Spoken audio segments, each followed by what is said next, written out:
Sir काय नेमकी कारवाई होती आणि काय माहिती याच्या संदर्भात? मला आमचे पोलीस अंमलदार सुजल शर्मा यांना एक गोपनीय माहिती मिळाली होती की आरोपी नामे दत्ता सूरज राऊत, सुनील राऊत, दत्ता सुनील राऊत हा एक पिस्टल विक्रीसाठी, बनावट कट्टा विक्रीसाठी 56 नंबर गेटवर येणार आहे म्हणून, आणि त्यातून मग आम्ही छापा कारवाई करून दत्ता सुनील राऊत या आरोपीकडनं कट्टा आणि 2 कारतूस आम्ही जप्त केलेले आहेत.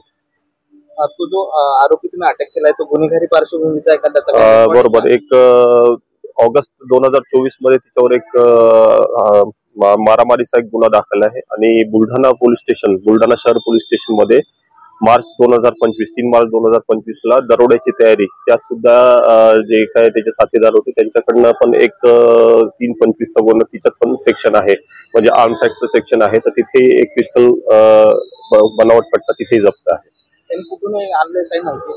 त्याचा तपास सुरू आहे, तो तपासाचा पार्ट आहे, तपास करत आहोत आम्ही त्याच्यातून काही आणखी गंभीर गुन्हे उघडकीस येण्याची शक्यता आहे का? किंवा निश्चितच आम्ही त्याचा प्रयत्न करू की त्यामध्ये आणखीन याचा उद्देश काय होता, हे विक्री करण्यामागे किंवा यांनी विक्री करण्यासाठीच तिथे आला होता की आणखीन काही दुसरा विषय होता, याचा हे स्वतःजवळ जे बाळगलेलं होतं ते इथून त्याचा स्वतःचा काही आणखीन घातपात कोणाचा करण्याचा काही हेतू होता, याच्याबाबत तपास सुरू आहे. ती विक्री करणार असल्यामुळे ही काही टोळी असू शकते काय, बाहेरून आणून इकडे विकत आहे, तसं काही तपास लागू शकतो?